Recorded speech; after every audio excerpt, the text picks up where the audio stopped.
Welcome to Our Girl Relationships. We talk about the problems people face in their day-to-day lives. Let's start with the video. I'm 28 female. My ex-husband Josh, 31 male, separated from me last year. We get along fine as there was no infidelity or anything. But when we had a miscarriage with our third child, we completely grew apart and lost touch with our ability to communicate. Essentially, the divorce was mutual because we couldn't bear the pain that we felt when we saw each other. At first, we kind of blamed each other because it was the easier way to cope. Eventually, we were able to reconcile enough to have a reasonable co-parenting agreement. The issue that recently came up that I am asking for advice on is a situation that occurred with Josh's new fiance, Lola, 29, female. Josh recently told me that Lola really wants to embrace the role of stepmom and be an active part of our children's 3 male and 5 female lives. I was a bit hesitant at first because I barely knew her. They had only been dating for a few months. But I also didn't want to keep any loving adults from connecting with my kids. They are supposed to be spending about 20% of their time with her and my ex, after all. Everything was going smoothly for a while, and when the kids would come back from their dads, they were happy, and it seemed that Lola was a good presence for them. They talked about how she would play their favorite games and help them bake some oatmeal cookies. It all sounded like normal activity for them to be doing together, and I was happy that things were going smoothly. The issue at hand started last weekend when I had to go out of town for a family wedding, while Josh had to go out of town for work. When Lola offered to watch the kids for the first time on her own, I was nervous, but mostly pretty relieved. I didn't have anyone else to watch them since my family members were also going to be at the wedding, and my ex won't be in town. I dropped them off on Thursday and picked them up Sunday night. I was so exhausted when I got home that I put the kids straight to bed and passed out before talking to them about how their weekend was. The next day, the kids were acting a bit standoffish and seemed disinterested in me. This was especially weird because usually they are all over me to the point where I can't even go to the bathroom alone. I just chalked it up to the change in routine or assumed that maybe they didn't sleep well the night prior. It all came to a head the next day when I decided to talk to my kids about how their weekend with Lola went. It was then that my daughter started tearing up and asked me why they don't spend as much time with their real mom as they do with me. I was completely caught off guard and asked her what she meant. She explained that Lola told them the truth, that she was their mom and that I was the one keeping them away from her and preventing them from being a complete family. Apparently, she even went as far as to force my kids to call her mommy all weekend long. They looked so confused and upset, and I still can't get their sad little faces out of my mind. I truly could not believe my ears and essentially saw red. I drove the kids to my parents' house and immediately called my ex-husband asking him to meet. We met at a coffee shop near his work and I explained the situation to him. At first, he seemed like he did not believe me or thought I was exaggerating. But after telling him about the kids calling her mom and other things that they said, he finally broke down. He said that Lola found out last month that she cannot have kids of her own, and that ever since she got the news, that she has been out of control. He told me that at first she was obsessed with the idea of adopting, but once she figured out how long it took and how difficult the process was, that she seemed like she gave up. Then she apparently began talking about his kids and how they could be a complete and whole family if only I was not in the picture. He told me that she would refer to herself as Mommy whenever discussing anything about the kids.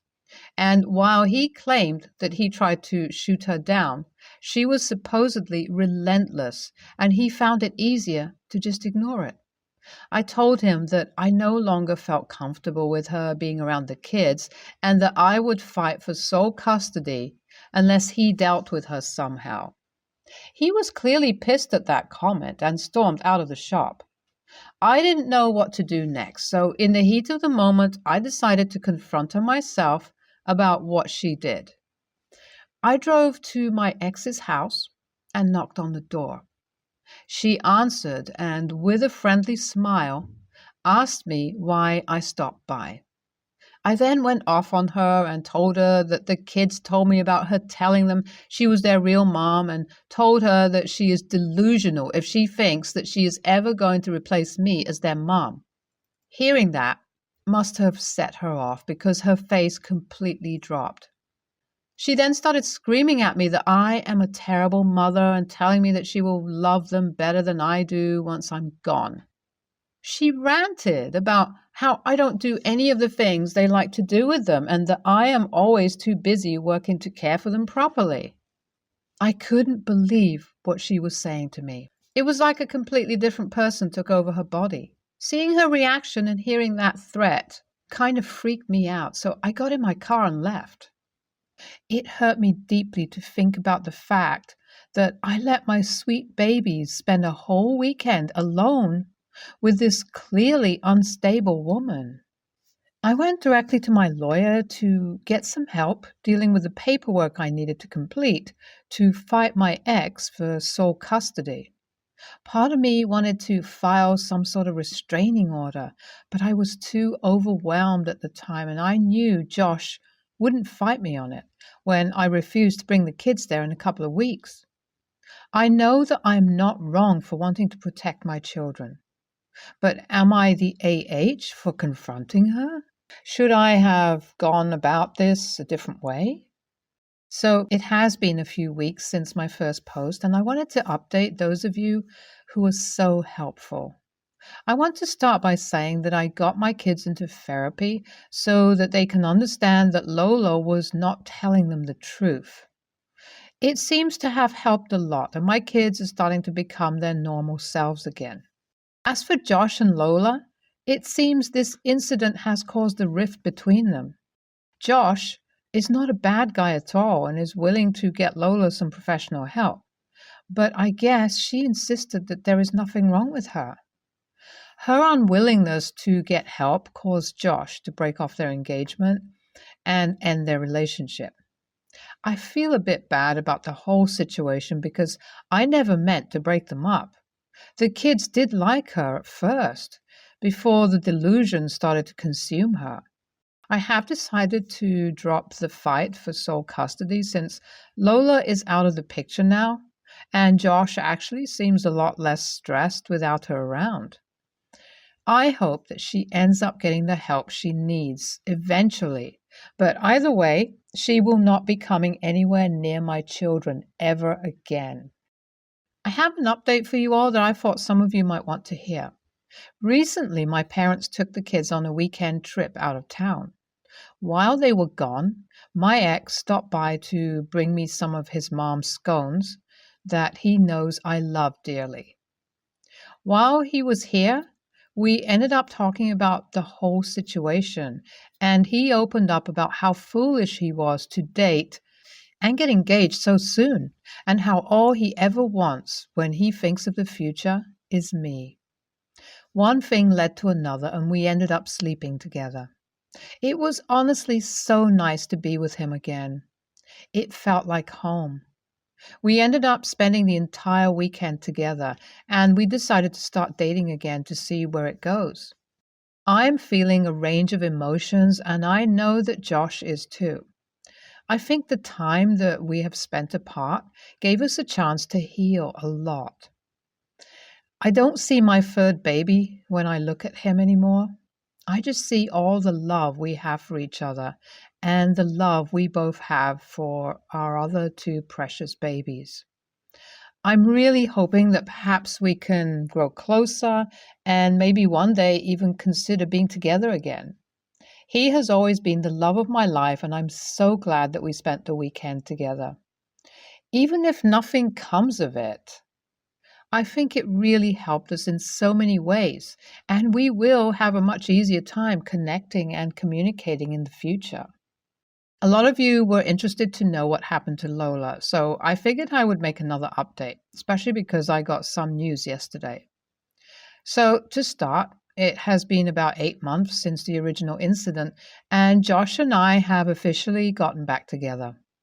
He moved back into the house about a month after my last update. We've been so happy since we reconciled, and the kids are even happier that mommy and daddy are back together. But the more important part of the update is that last night, when I was out with some friends, I bumped into Lola. I tried to avoid eye contact at all costs, but she ended up seeing me and came over to our table. She said hello and immediately began apologizing for her behavior back then. I was relieved that she wasn't trying to start any drama. She said that she sees now that she was very unstable at that time and told me that about a month after Josh broke up with her, she finally got the help she needed. I was very glad that she was able to get better and even happier for her when she told me that she's pregnant. Apparently, she met someone through her group therapy during recovery and they experienced a miracle.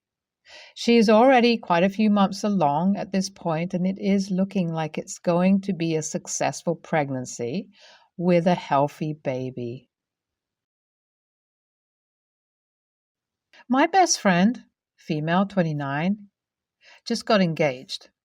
I, female 28, am so ecstatic for her. I was one of the first to know and have made a big fuss for her, got her a gift, went for dinner, etc. I also helped to book a venue for some engagement drinks for her to celebrate with a wider friendship group. However, on the days just before the engagement drinks, I received news that my grandmother went into hospital with a heart attack, now recovering, and my grandfather had gone into hospital with a stroke and is yet to wake up. In addition to this, on the way to engagement drinks, I was followed out of the tube and harassed by a man who wouldn't leave me alone until I eventually ran away. This also shook me, so I was quite flustered when arriving to the venue for the engagement drinks. With the news of my family's ill health and other personal issues, broke up with someone only the previous week, I was quite downtrodden. I still had a smile on my face on arrival and chatted with everyone. I also made the group toast to the happy couple. However, I was much quieter than I usually am and mostly observed the night whilst sat at the table. I'm typically more vivacious and lively. I didn't mention the events of that week on the night, although the bride-to-be is aware of having spoken earlier that day. But as I said, I was quiet and probably looked rather somber at what is meant to be a happy celebration. The next day, my best friend and bride-to-be launched into a tirade of saying I wasn't my usual self and how she thought I didn't even want to be there. I admitted I wasn't my usual self and apologized for any upset it may have caused, but also defended the fact that I had gone to celebrate, and just because I have something going on, it doesn't eradicate my happiness for her. But it had just been a rough day, so I was a bit quieter than usual. She wouldn't accept the apology and was very upset and disappointed that I couldn't just put everything to the side for a few hours to celebrate her big moment, and suggested anyone would feel the same in her shoes and that I meant to be her best friend and it didn't seem like I wanted to be there. I have assured her it's not the case and apologized for a number of times at how it made her feel, but her response is everyone has stuff going on and they would bury it for the night to happily celebrate. She proclaimed that I'm not a victim just because I'm going through a rough time. I've acknowledged I don't think I am, and that my only crime was being a bit quieter than usual.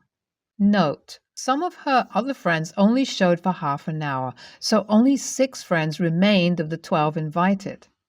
Yet she admitted she hasn't raised her disappointment with them. I'm a bit shell-shocked by the interaction and don't know where I go from here. I've never experienced contention in my friendships. Absolutely NTA. You even told her ahead of time what was going on. A real friend will understand that sometimes we're not our chipper selves, even when stuff like that isn't going on. It's totally understandable when you're going through stuff. Her telling you you're not a victim really calls into question her character. You were there for her. She should be there for you. Yeah, NTA, definitely not. Sounds like she is annoyed about other stuff and this is displaced aggression. Or maybe she really is just so self-absorbed that she expects you to make her the center of your universe. Can't say with more context, but given what you're already coping with, she should be grateful that you not only turned up, but helped her out with planning, etc. Also, her feelings are not your responsibility. You have apologized and it was heartfelt, not sarcastic or obligatory. I would keep my distance from her for a while. Focus on the other things happening in your life. She doesn't get to dictate your feelings or behavior or tell you what's important to you. You did your best, and if that's not good enough for her, well, tough. She'll lose a good friend. NTA, if you don't get a profuse apology and an offer of support dealing with what you're going through in the very near future, I would severely limit your involvement with her and the wedding, because this does not bode well for what dealing with her as a bride is going to be like. I recently kicked my sister out of our home for the way she reacted to a photo of my husband and his first wife. I met him a few months after she died in a car accident. Got married 2 years after that. We've been together for 6 years. He was devastated when she died. I told him I never expected to replace her in any way and considered myself another chapter in his life. I was warmly accepted into the family and his circle of friends. My sister recently fell on hard times, lost her job, apartment, and so on. We took her in. My husband has always had a home office. My sister was poking around the house when he was out and discovered a photo of him and his first wife among the framed pictures he has. It's not their wedding photo or anything, just a typical cute couple photo. It's the only printed photo of her in the house, taken a few months before her accident. They didn't have kids, so pics are all he has. There are a lot more photos of us. I was reading on the couch when my sister came stomping into the room holding the framed photo. She angrily asked, "Why do you let him keep a photo of his ex in your house?" I replied, "First, it's our house. And second, she's not an ex. She died in an accident and was his wife for 8 years. She was a huge part of his life. He keeps that one photo out." She replied, "An ex is anyone you've slept with who's not in the picture anymore." Me, "No, that's not how it works. She died." Sis, doesn't matter. So what if she got pasted by a truck? An ex is an ex. You shouldn't be letting him keep any pictures. Me, "You're being extremely disrespectful to me and my husband right now. You're a guest in this house. Walk back those comments and apologize now." Sis, "Why should I apologize? How can you let him keep pictures of an ex-fuck toy? I never knew his first wife, but I know how much she meant to him. I know how much he loves me. My sister talking about her like that insulted him, and by extension, me. not to mention how disrespectful she was being to a poor woman who died young. I said, "Get your crap and leave." I didn't care that it was November in Minnesota or that she didn't have anywhere else to go or any money.